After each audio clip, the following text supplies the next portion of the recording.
Next session is Thomas from SICK. And actually, I want to go to the next slide where we see, and I want to hand the word over to Thomas. So Thomas, if you could unmute yourself, put on your camera and share your screen, then the floor is yours. Hello, everybody. Welcome. It's a pleasure to meet you here for this conference, and a big thank as well to Ixenza Movella, who is organizing and conducting this conference. This gives me the possibility to talk with you about sensor fusion for navigation and environmental perception. Welcome again. My name is Thomas. I am the product manager for LiDAR localization software at SICK, and I want to talk with you and discuss with you a bit our solutions for navigation and environmental perception, and bringing sensor information together to one point, fuse them to have really higher level functions on top of that. But first of all, some few words about SICK AG, the company I working in. So SICK is headquartered in Waldkirch. We are best known for building industrial sensors for all kinds of tasks and applications, especially in the fields of factory automation, logistics automation, and process automation. We are a global company with over 50 subsidiaries worldwide, so you contacted us wherever you're located on the world. We made roughly 2 billion euros in sales last year, and we did this with more than 10,000 employees spread all over the world. The claim of SICK over several years right now is creating sensor intelligence. So our major goal is not only building up high quality industrial sensors for all kinds of applications in the fields I mentioned, as well as we want to put some intelligence into the sensors itself, but as well we want to put intelligence into the typical applications we are seeing at our customers. So the idea behind this basically not only providing the measurement data with our industrial sensors, we really want to turn the data into information to give you the chance, or to give us the chance to give you a real solution output which really solves directly the application itself. We want to do it in a connected way and in an open manner, so thinking always a bit in a kind of ecosystem. Today, I really do not want to point out all the different sensor solutions from SICK, but allow me just this brief slide to highlight what broad sensor portfolio SICK has to attack or to tackle all the typical challenges we are seeing in the mobile robots or mobile platforms market. So we can state we have solutions for all challenges. Maybe SICK is best known for its safety solutions and environmental perception, generally 2D LiDARs, but as well 3D LiDARs. We are focusing as well on the typical load handling task and navigation and positioning as well. So there's a broad portfolio we are having, but the focus for today, or the focus for me and my presentation for today, is really looking on specific typical applications on mobile robots, and for taking more the focus on software and data itself. And I brought with me some or two simple examples for where we are already fusing the data which is available from different sensors to a higher level information. And I want to do that with these application examples for localization, mapping and navigation, but as well one example for environmental perception for a load handling and fine positioning task. So starting with the localization, SICK already has a long experience in history by building up 2D LiDARs, especially for localization tasks, and then we developed continuously towards reflector localization up to a solution which is now working on contour, so a contour-based localization solution. But we always want to improve our offerings towards additional functions, and as well implementing additional sensors as well into our solutions to be always prepared for all the challenges and tasks which come up in the mobile platform market. And if we just take this localization examples itself, there are basically three typical solutions which are spread out there in the market. They are all coming with their own advantages. For example, line-guided systems, they are mainly easily to implement on the vehicle itself, but as well to deploy this out there in the fleet or on site, as well as the grid localization solution, which is just using a simple grid on the floor to localize, up to contour localization, which is maybe the most flexible one to use, where contour data is taken into account, and this contour localization solution itself is maybe in some ways needs a bit more expert knowledge added. So why not combining different technologies, fuse them together to really have a more easy to implement, or as well a higher robustness of the solution itself. And this is my example for today.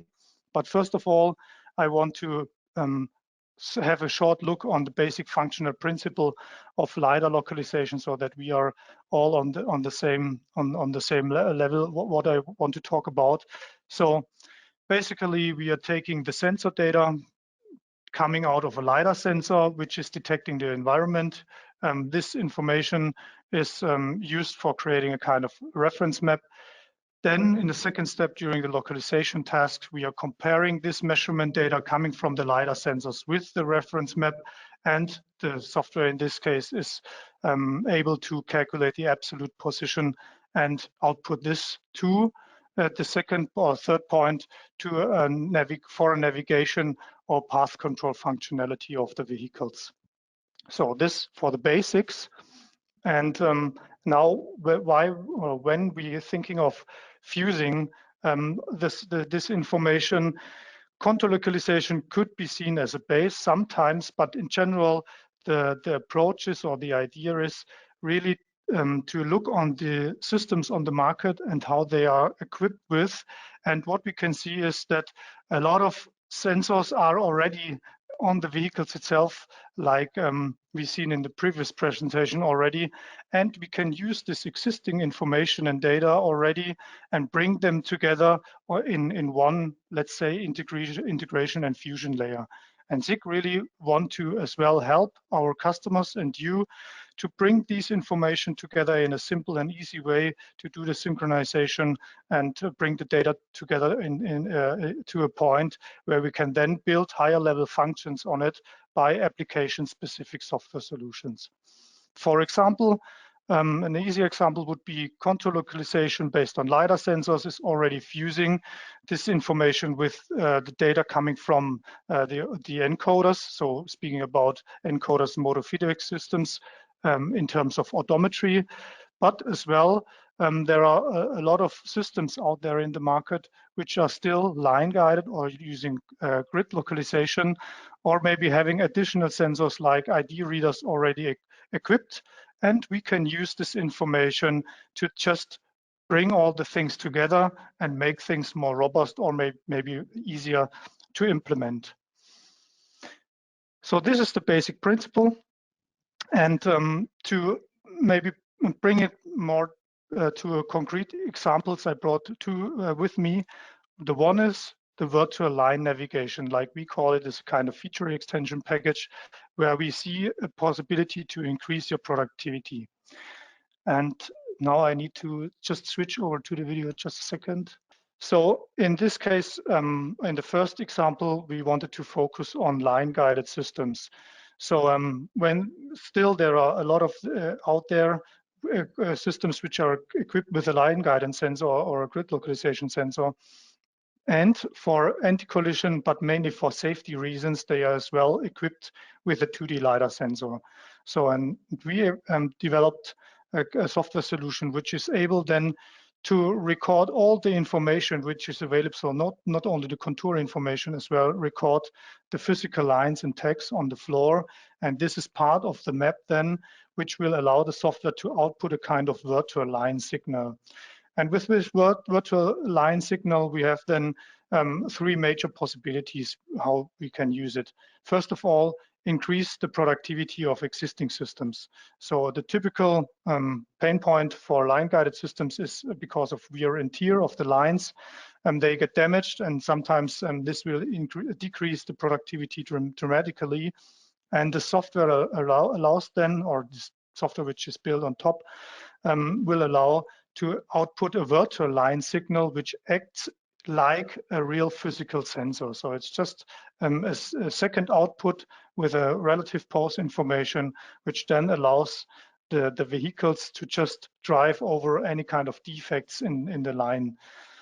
A second possibility, which then came up when developing this kind of system, is that during the mapping procedure and using our mapping tool, you're as well able to draw some lines. So you do not need to glue it physically on the floor. So with this step of virtualization of the real environment, you're as well, it as well allows you to plan and simulate or test some things virtually as well by drawing lines.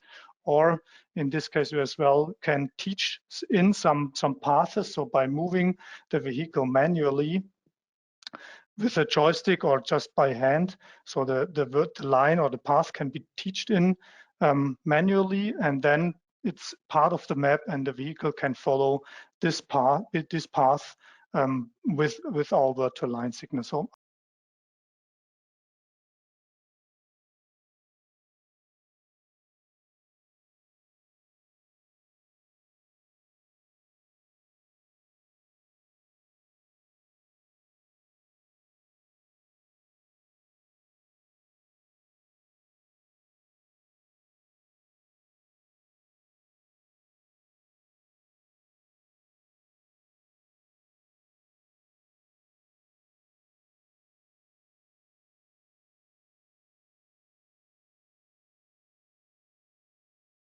second example should be shown with the video as well. The idea is to have a typical load handling application, so where the vehicle wants to pick up a trolley.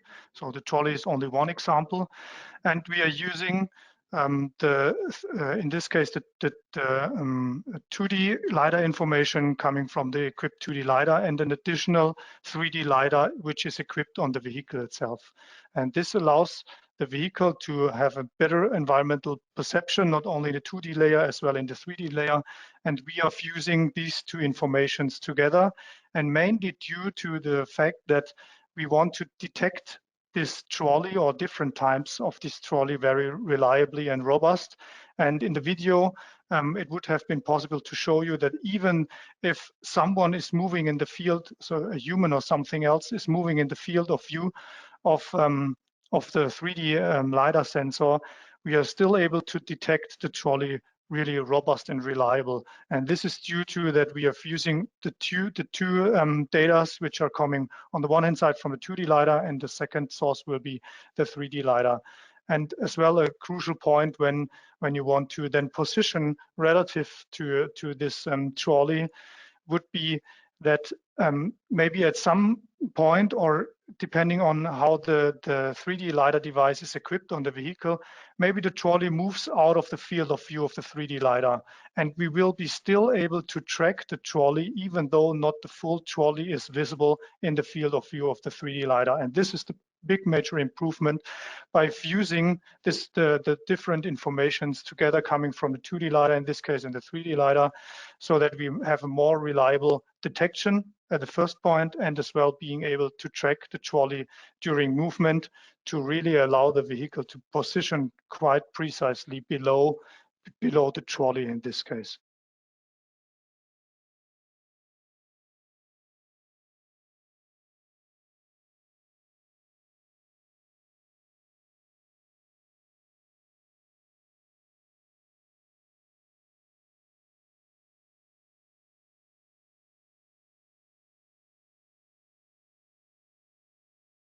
And in this case, I come already to my summary and outlook. So with 6 sensor-specific application software solutions, we are focusing on the most common application challenges we are seeing for our customers or with our customers. And without equipping without equipping the vehicles with additional sensors, or it is not mandatorily needed, we take all the information which is already available on the vehicle itself by the sensors used already by the vehicle, bringing it in a kind of integration and fusion layer and build some application-specific software on it. And we think, or I believe, that this will be the key for plug-and-play application-specific software solutions. So the overall goal would be to reduce the complexity for our customers, or in general, to minimize the implementation and integration efforts. And this application-specific software solutions will support fleet deployment, commissioning, and system maintenance, like the videos would have shown. And I personally believe, especially the comprehensive system approach will make the difference. So SICK as well is spending a lot of efforts into machine learning and artificial intelligence technologies. For example, like already mentioned before, object classification tasks, and these advancing technologies and the broad usage of it will allow to solve even more challenging applications. But I think in the first step, the major point is to really reduce complexity. So using new technologies and new approaches, not to increase complexity. I think the major intention for us all is to reduce complexity, so the implementation in the field will be as effective and efficient and convenient for everyone, and you won't need only experts out in the field, so a typical trained engineer is able to conduct it. And thank you. With that, I want to thank you for your attention. Now we're into the Q&A. We got some questions again during the session, and you're also fine to send in questions now. First, the questions about lead times for the 6 safety LiDARs in the US and India.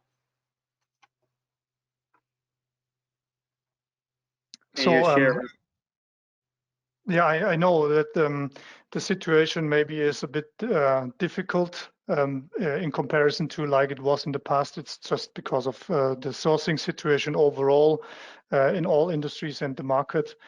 I'm personally not the product manager for the safety sensors, and I do not really know the exact facts. I just know that the situation maybe is a bit complicated, but SICK is working really hard and constantly on improving that. And all I know is that no critical situations are occurring right now.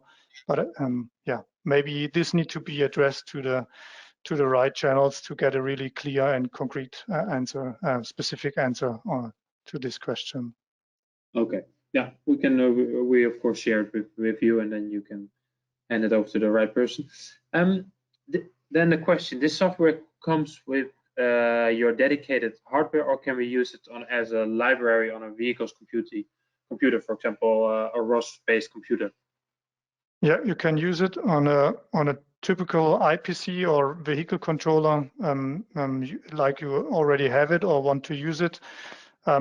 We are with especially for the controller perspective, we are following an open concept, so that as well these solutions can be used not only on SICK devices and SICK controllers. In this case, we would allow as well, or we already implemented or developed it in a way that it is possible to use it on the typical IPCs and controllers out there in the market. It's just one point to mention. One view on the resource situation is maybe typical or needs to be done, but with all these software solutions we are developing, we are always focusing to do it as resource effective as possible. Yeah. Okay. Thank you for that. In case of an indoor AGV application, the environmental conditions will be different than outdoor. How do you think about this? Yeah, I agree, and they are really completely different. And outdoors, especially the wide ranges, maybe a limit some typical approaches which are already proven in the indoor environment. We have a big initiative at SICK, which is focusing on mobile outdoor automation as well, taking especially these specialties and requirements into account. and feedback it with the typical requirements engineering approach towards our sensor development departments, but as well for the software development departments as well. So if there are specific applications out there, we need to have a closer look at it. But generally speaking, we have this as well on our radar and some ideas already how to solve it. Yeah. Okay, now I got, thanks for that. I got two questions. I think they're pretty much the same. Well, one is this software a SIG solution or an open software for other manufacturers as well? And then is this software free or not? Yeah, so these two examples I explained only by word. This is a specific SIG software. Yeah. And it's based on the SIG app space concept from SIG. So basically, SIG app space is an open concept where customers can as well develop their own software solutions in this surrounding, but this need not to be mandatorily done.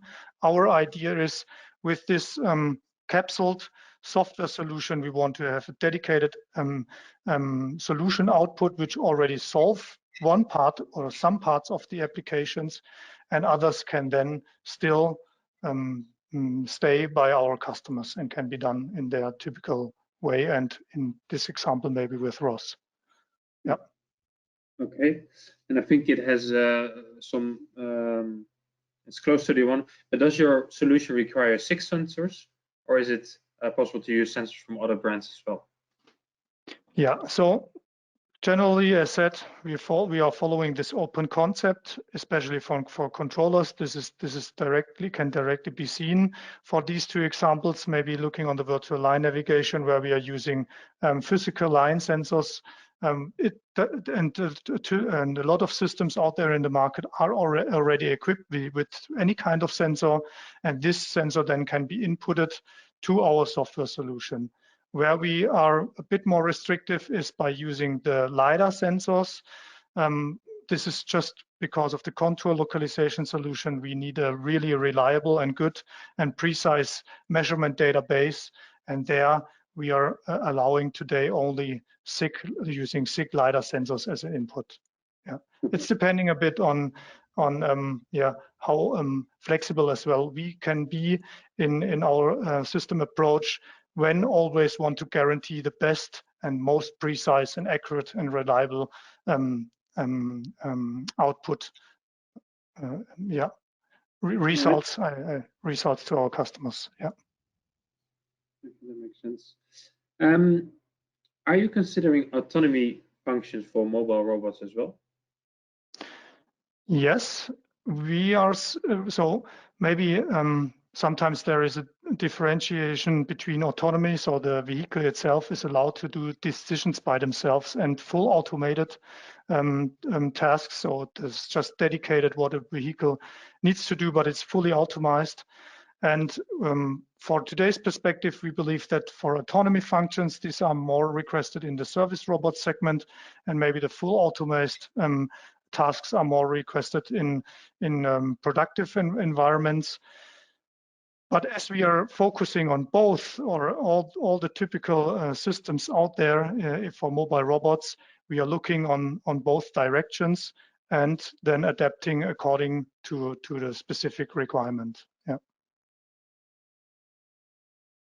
Thanks. Let me see. We have some more questions. What about can we expect additional functions for safety-rated applications from you guys, from SIG? Yes. So this is a good point. The SIG is known for its safety experience of over years now, and we always want to consult our customers as well by developing their safety approach for their vehicles. And by having this application-specific software solutions, we are looking as well on specific safety tasks, which then can be used as well by combining different signals and data. And in this case, we call it creating safe productivity. So having a high productivity for the systems, but still they are safe. And this is as well a major focus for us, and additional solutions, especially for this direction, can be expected from us as well.